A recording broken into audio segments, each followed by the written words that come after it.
नमस्कार विद्यार्थी मित्रांनो, माझं नाव सुहास भिसे. स्वागत आहे तुमचं सर्वांचं परदा करंट अफेअर्स मराठी या आपल्या मायबोली भाषेतील एज्युकेशनल यूट्यूब चॅनलमध्ये. विद्यार्थी मित्रांनो, आज आहे 20 ऑक्टोबर 2023. आजच्या दिवसाचे जेवढेही चालू घडामोडीचे महत्त्वाचे टॉप प्रश्न बनत असतील ते सर्व प्रश्न आपण या व्हिडिओच्या माध्यमातून पाहणार आहोत. तरी सर्वप्रथम आपण जर नवीन असाल, पहिल्यांदा या चॅनलवरील व्हिडिओ पाहत असाल तर चॅनलला या ठिकाणी अवश्य सबस्क्राईब सुद्धा करून घेऊ शकता. ठीक आहे, चला तर मग आपण आजच्या व्हिडिओला सुरुवात करूया. त्या अगोदर कालच्या व्हिडिओमध्ये जो काही शेवटचा प्रश्न विचारला होता त्या प्रश्नाचं उत्तर जाणून घेऊया. काय होता प्रश्न? कोणत्या वर्षाच्या ऑलिम्पिकचे यजमानपद भूषवण्याच्या भारताच्या दाव्याची पंतप्रधान नरेंद्र मोदी यांनी पुष्टी केलेली आहे, म्हणजेच कन्फर्मेशन केलेलं आहे. तर बऱ्याच विद्यार्थी मित्रांनी अगदी योग्य उत्तर टाईप करून सांगितलं आहे. पर्याय क्रमांक सी 2036 हे या प्रश्नाचं योग्य उत्तर असणार आहे. पर्याय क्रमांक सी हे या प्रश्नाचं योग्य उत्तर असणार आहे. या ठिकाणी तुम्हाला अजून एक गोष्ट लक्षात ठेवायची आहे. 2028 मध्ये जे काही लॉस एंजलस या ठिकाणी विद्यार्थी मित्रांनो ऑलिम्पिक होणार आहे त्याच्यामध्ये नवीन 5 स्पर्धांचं या ठिकाणी ॲडिशन करण्यात आलं आहे. ते 5 स्पर्धा कोणकोणत्या आहेत? तर पहिली स्पर्धा आहे बेसबॉल किंवा सॉफ्टबॉल, दुसरी स्पर्धा आहे क्रिकेट, तिसरी स्पर्धा आहे स्क्वॅश, चौथी स्पर्धा आहे फ्लॅग फुटबॉल आणि पाचवी स्पर्धा आहे लॅक्रोस. या 5 क्रीडा स्पर्धांचा या ठिकाणी समावेश करण्यात आला आहे 2028 पासून ऑलिम्पिकमध्ये. आणि 2028 जे काही ऑलिम्पिक होणार आहे ते कुठे होणार आहे? तर लॉस एंजलस या ठिकाणी. क्लिअर? आता पाहूया विद्यार्थी मित्रांनो प्रश्न क्रमांक पहिला. टोटल संपूर्ण व्हिडिओमध्ये 12 प्रश्न असतील. सुरुवातीपासून शेवटपर्यंत व्हिडिओ काळजीपूर्वक पहा. एक एक प्रश्न महत्त्वाचा आहे, तुम्ही कुठल्या एक्झामची तयारी करा. प्रश्न क्रमांक पहिला काय म्हणतो? संयुक्त राष्ट्रांमध्ये भारताचे स्थायी प्रतिनिधी म्हणून कोणाची नियुक्ती करण्यात आलेली आहे? पहा, काळजीपूर्वक ऐका. या प्रश्नाला स्टार मार्क करून ठेवा. प्रश्न विचारला जाण्याची शक्यता आहे. प्रश्न क्रमांक पहिल्याचं योग्य उत्तर आहे पर्याय क्रमांक डी, अरिंदम बागची असं त्यांचं नाव आहे. काय नाव आहे? अरिंदम बागची असं त्यांचं नाव आहे. त्यांना या ठिकाणी विद्यार्थी मित्रांनो संयुक्त राष्ट्रामध्ये भारताचे स्थायी प्रतिनिधी म्हणून त्यांची नियुक्ती करण्यात आलेली आहे. ठीक आहे, एक एक्स्ट्रा पॉइंट लिहून घ्या. जेनेवा या ठिकाणी असलेल्या संयुक्त राष्ट्रामध्ये आणि इतर आंतरराष्ट्रीय संस्थांमध्ये भारताचे स्थायी प्रतिनिधी म्हणून त्यांची नियुक्ती करण्यात आली आहे. तुम्हाला बऱ्याच वेळेला एक्झाम मध्ये या ठिकाणी वेगवेगळ्या आंतरराष्ट्रीय संस्थांबद्दल विचारलं जातं. एक तर त्यांचे प्रमुख कोण आहेत, त्यांची स्थापना कधी झाली आणि आंतरराष्ट्रीय संस्थेचं मुख्यालय कुठे आहे याच्यावरती प्रश्न विचारले जातात. जसं की या ठिकाणी जिनेवा याच्याबद्दल बोलण्यात आलं तर जिनेवामध्ये युएनचं तर हेडक्वार्टर आहेच आहे, सोबत सोबत WHO आहे, WMOचं आहे, WTOचं आहे आणि WEFचं आहे. WHO म्हणजेच वर्ल्ड हेल्थ ऑर्गनायझेशन, WMO म्हणजेच वर्ल्ड मेट्रोलॉजिकल ऑर्गनायझेशन, WTO म्हणजेच वर्ल्ड ट्रेड ऑर्गनायझेशन आणि WEF म्हणजेच वर्ल्ड इकॉनॉमिक फोरम. या सर्वांचं जे काही हेडक्वार्टर्स आहेत, मुख्यालय आहेत ते कुठे आहेत? जेनिवा या ठिकाणी. पहिलाच प्रश्न कशा संदर्भात होता? महत्त्वाच्या नियुक्तीबद्दल. तर लगेच मागील वेगवेगळ्या महिन्यांमध्ये जे काही महत्त्वाच्या ठिकाणी नियुक्त झाल्या त्याच्यावरती आपण चर्चा करूया. जसं की व्यवस्थितपणे लिहून घ्या. म्युच्युअल फंड संघटनेचे अध्यक्ष आहेत भारतातील Navneet Munot. Press trust of इंडियाचे नवीन अध्यक्ष बनलेत KN शांतकुमार. केंद्रीय प्रत्यक्ष कर मंडळाचे नवीन अध्यक्ष बनलेत नितीन गुप्ता. भाभा अणु संशोधन केंद्राचे नवीन संचालक बनलेत विवेक भसीन. ईडीचे नवीन संचालक बनलेत राहुल नवीन. केंद्रीय अन्वेषण ब्युरोचे उपमहानिरीक्षक पदी नियुक्ती झाली आहे कुलदीप द्विवेदी यांची. रेल्वे बोर्डाचे नवीन अध्यक्ष आणि CEO बनलेत जया वर्मा सिन्हा. पत्र सूचना कार्यालयाचे प्रधान महासंचालक बनलेत मनीष देसाई. ऑल इंडिया रेडिओचे प्रधान महासंचालक बनलेत वसुधा गुप्ता. रेल्वे संरक्षण दलाचे नवीन महासंचालक बनलेत मनोज यादव. आणि संयुक्त राष्ट्र भारताचे स्थायी प्रतिनिधी बनले आहेत संयुक्त राष्ट्रामध्ये अरिंदम बागची असं त्यांचं नाव आहे. पुढचा प्रश्न, प्रश्न क्रमांक दुसरा. हे जे काही अशा प्रकारचे प्रश्न असतात हे सुद्धा एक्झामच्या दृष्टिकोनातून महत्त्वाचे आहेत. जसं की ऑपरेशन्स असतात वेगवेगळे. त्रिनेत्र नावाचं एक ऑपरेशन आहे. काय नावाचं? त्रिनेत्र नावाचं एक ऑपरेशन आहे. हे ऑपरेशन खालीलपैकी कशाशी संबंधित आहे? 2 नंबरच्या प्रश्नाचं योग्य उत्तर आहे पर्याय क्रमांक सी, लपलेल्या दहशतवाद्यांसाठी या ठिकाणी विद्यार्थी मित्रांनो हे ऑपरेशन राबवण्यात आलं आहे. नुकतंच जम्मू आणि काश्मीर या युनियन टेरिटरीमध्ये हे ऑपरेशन राबवण्यात आलेलं आहे.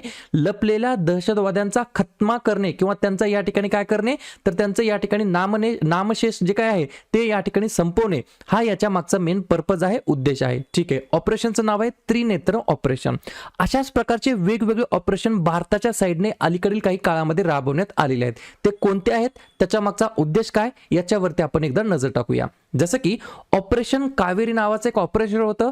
सुदानमधून भारतीयांना बाहेर काढण्यासाठी ते ऑपरेशन राबवण्यात आलं होतं. ऑपरेशन करुणा मोचा चक्रीवादळामध्ये प्रभावित झालेल्या म्यानमारला मदत करण्यासाठी, ऑपरेशन दोस्त भूकंपग्रस्त तुर्कीला मदत करण्यासाठी, ऑपरेशन गंगा युक्रेनमधून भारतीयांना परत आणण्यासाठी, ऑपरेशन देवी शक्ती अफगाणिस्तानमधून भारतीयांना परत आणण्यासाठी, वंदे भारत मिशन कोविड-19 मुळे प्रभावित भागातील भारतीयांना परत आणण्यासाठी, ऑपरेशन अजय इस्रायल आणि हमास यांच्यातील संघर्षात अडकलेल्या भारतीयांना बाहेर काढण्यासाठी आणि त्रिनेत्र ऑपरेशन लपलेल्या दहशतवाद्यांना या ठिकाणी समाप्त करण्यासाठी हे ऑपरेशन राबवण्यात येत आहे. पुढचा प्रश्न क्रमांक 3 मोस्ट इम्पॉर्टंट प्रश्न आहे. बऱ्याच एक्झामला हा प्रश्न रिपीट विचारण्यात आलेला आहे. 3 नंबरचा प्रश्न काय आहे, अलीकडेच कोणत्या राज्यामध्ये प्रसिद्ध हॉर्नबिल फेस्टिवल साजरा करण्यात आलेला आहे? तर पर्याय क्रमांक बी नागालँड हे या प्रश्नाचं योग्य उत्तर असणार आहे. तर नागालँड राज्याच्या अंतर्गत पॉप्युलर एक फेस्टिवल आहे, हॉर्नबिल नावाचा जो काही फेस्टिवल आहे तो या ठिकाणी साजरा करण्यात आलेला आहे. पर्याय क्रमांक बी हे या प्रश्नाचं योग्य उत्तर असणार आहे. पहा, या ठिकाणी महाराष्ट्रामध्ये सुद्धा एक उत्सव आहे, काळा घोडा महोत्सव. याच्यामध्ये कन्फ्युजन होतं की बाबा हा नेमका महोत्सव कोणत्या राज्यातील आहे. तर काळा घोडा उत्सव हा आपल्या महाराष्ट्रातील मुंबई या ठिकाणी साजरा करण्यात येतो. तो सुद्धा प्रश्न बऱ्याच वेळेला एक्झाम मध्ये रिपीट विचारण्यात येत असतात. ठीक आहे, प्रश्न कशा संदर्भात आहे, महत्त्वाच्या महोत्सवाबद्दल. तर लगेच जे काही महत्त्वाचे महोत्सव या ठिकाणी वेगवेगळ्या राज्यांमध्ये साजरा करण्यात आलेले त्याच्यावरती आपण एकदा नजर टाकूया. जसं की शीतल षष्ठी महोत्सव आणि नुखाई जुहार महोत्सव ओडिसा, उरुका महोत्सव आणि बैखो महोत्सव आणि मोंगिट उत्सव आसाम, गाननगाई उत्सव, शिरुई लिली महोत्सव, संगाई महोत्सव आणि याओशांग महोत्सव मणिपूर, सरहुल महोत्सव झारखंड, गणगौर महोत्सव राजस्थान, लव्हेंडर, ट्यूलिप, हेरत, सिंथन, वार्षिक माचाईल मात्रा यात्रा या सर्व गोष्टी या ठिकाणी जम्मू आणि काश्मीरमध्ये साजरे केले जातात. इगास महोत्सव उत्तराखंड, उगादी आणि गंगा पुष्करा महोत्सव आंध्र प्रदेश, खारची महोत्सव त्रिपुरा, मदाई महोत्सव छत्तीसगड आणि हॉर्नबिल उत्सव नागालँड. सोबत अजून एक लिहून घ्या, काळा घोडा महोत्सव मुंबई म्हणजेच महाराष्ट्र. पुढचा प्रश्न क्रमांक 4 वर्ल्ड स्टॅटिस्टिक्स डे म्हणजेच जागतिक सांख्यिकी दिवस केव्हा साजरा करण्यात येत असतो? तर आजच्या दिवशी 20 ऑक्टोबरला दरवर्षी विद्यार्थी मित्रांनो जागतिक सांख्यिकी दिवस म्हणून आपण साजरा करतो. ठीक आहे, या ठिकाणी 2 गोष्टीमध्ये कन्फ्युजन होतं. एक तर तुम्हाला असं विचारलं जाईल जागतिक सांख्यिकी दिवस कधी असतो किंवा राष्ट्रीय सांख्यिकी दिवस कधी असतो. कन्फ्युजन करू नका, लिहून घ्या. जागतिक सांख्यिकी दिवस आपण साजरा करतो 20 ऑक्टोबरला आणि राष्ट्रीय सांख्यिकी दिवस आपण साजरा करतो 29 जूनला. सोबत 2 पॉइंट लिहून घ्या. राष्ट्रीय सांख्यिकी दिवस केव्हा साजरा करतो? 29 जूनला. कशामुळे? तर दिवंगत प्राध्यापक प्रशांत चंद्र महालनोबिस यांच्या जयंतीनिमित्त 29 जूनला राष्ट्रीय सांख्यिकी दिवस म्हणून साजरा करतो. त्यांनी काय केलं आहे? तर त्यांनी इंडियन स्टॅटिस्टिकल इन्स्टिट्यूटची स्थापना केलेली आहे. ठीक आहे, सर्व गोष्टी लिहून घेतल्या. प्रश्न कशा संदर्भात होता? महत्त्वाच्या दिवसाबद्दल. तर लगेच ऑक्टोबर महिन्यातील जे काही महत्त्वाचे दिवस आहेत त्याच्यावरती आपण चर्चा करूया. काळजीपूर्वक ऐका. 1 ऑक्टोबरला असतो वृद्ध व्यक्तींचा आंतरराष्ट्रीय दिवस, राष्ट्रीय पेन्शन प्रणाली दिवस आणि जागतिक शाकाहारी दिवस. 2 ऑक्टोबरला असतो गांधी जयंती, त्यानंतर लाल बहादूर शास्त्री जयंती आणि आंतरराष्ट्रीय अहिंसा दिवस.